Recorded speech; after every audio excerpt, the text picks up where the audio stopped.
La nouvelle compacte Nissan qui arrive, l'édition 2014 des 1000 Miglia qui se termine, des Français sur le podium du Cheleco Marathon et le dernier trailer de Transformers 4, c'est le sommaire de ce lundi 19 mai, bienvenue à tous.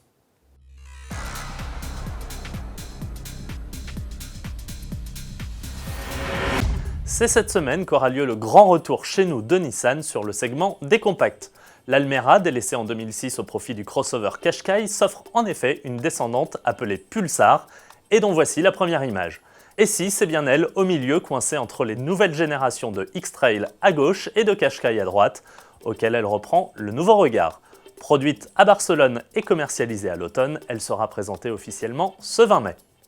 Sans transition, revenons sur l'édition 2014 des 1000 Miglia qui s'est achevée ce dimanche 18 mai.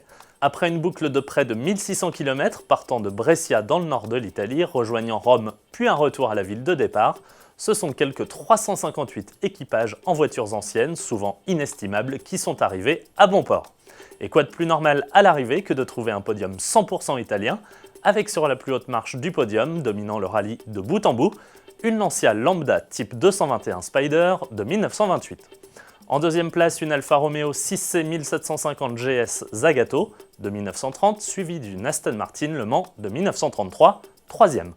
Jaguar, qui avait fait le pari d'engager des équipages connus, a eu un peu moins de chance si l'animateur américain Jay Leno et son copilote designer Ian Callum, au volant de la Jaguar XK120 Sport écurie Écosse de 1951, arrivent bien en 305e position. L'acteur anglais Jeremy Irons, également en XK120, ou encore Brian Johnson, chanteur d'ACDC en type C, n'auront pas vu l'arrivée. On reste dans les courses du week-end avec les résultats du Cheleco Marathon. Pour rappel, ce challenge met au défi des étudiants du monde entier, non pas pour concevoir le véhicule le plus rapide, mais le plus performant possible en matière d'efficacité énergétique. Autrement dit, celui qui ira le plus loin avec seulement 1 litre d'essence. Et pour cette édition 2014 de Rotterdam, aux Pays-Bas, une sacrée pression sur les épaules des équipes françaises, celle de garder le titre.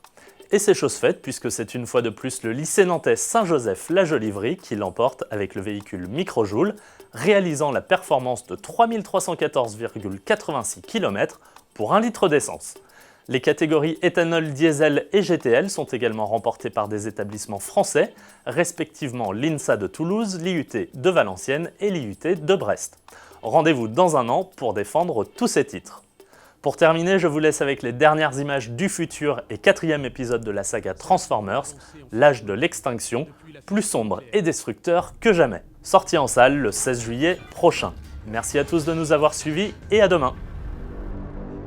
Après tout ce que nous avons fait, les humains nous traquent.